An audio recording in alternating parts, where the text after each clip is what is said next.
get started on these wonderful, kind of like pecan brownies or squares. I think it depends on where you're at, but instead of doing an egg and oil, we're just going to use mayo, y'all. So I'm using Primal Kitchen, their avocado mayo. Now, I would steer away from olive oil just because, to me, the olive flavor is very pronounced. So an avocado oil would work great. And then to this, we're going to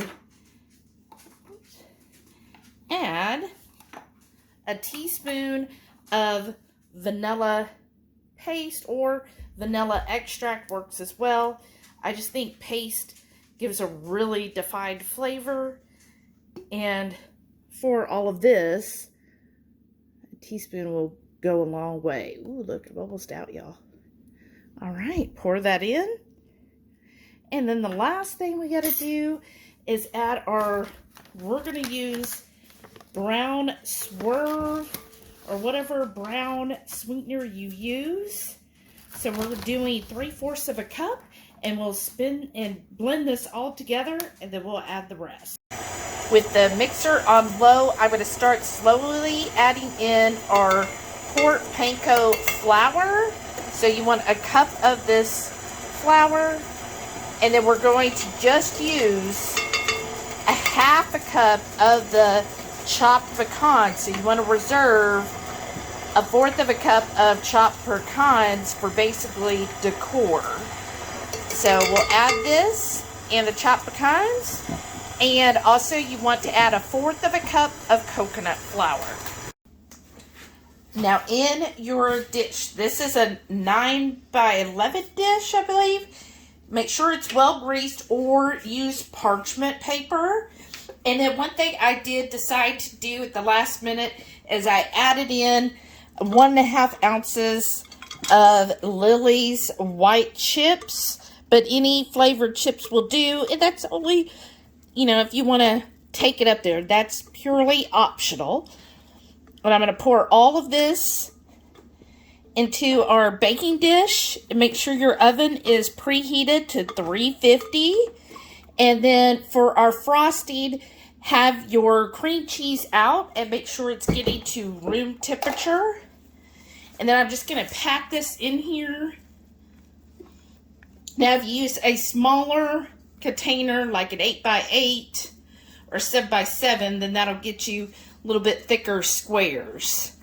So it's up to you on what dish is just going to change how thick it is.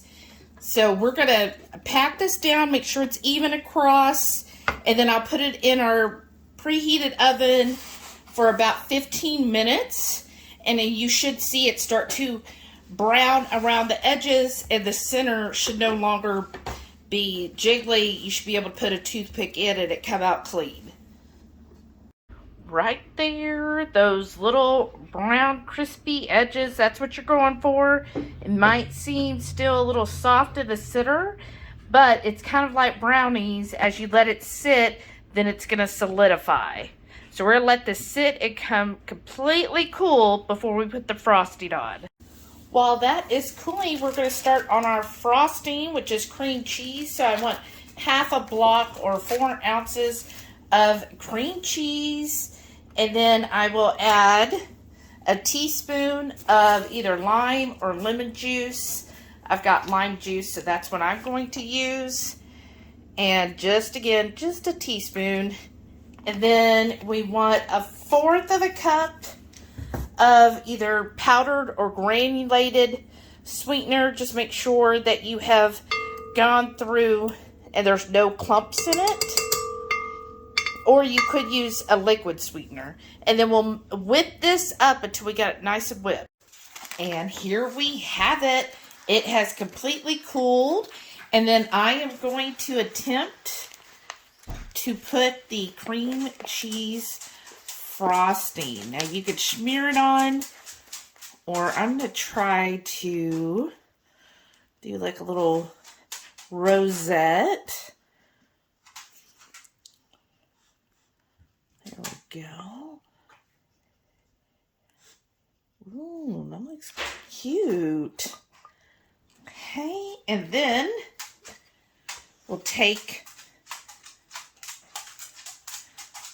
a pecan, kind of put that in the center. And there we go, and I'll just keep doing this. And here are those pecan squares. So I did a few by piping, and then I did a couple where I just slathered it on. These are so good, y'all. So good. And I'm telling you, the frosting is what makes it. So please make sure you gave this video a thumbs up. Hit the subscribe button if you're new. And to our channel members, this is the December cook-along. I hope you enjoy it. I can't wait to see you on December 28th. Thanks, everyone. Bye.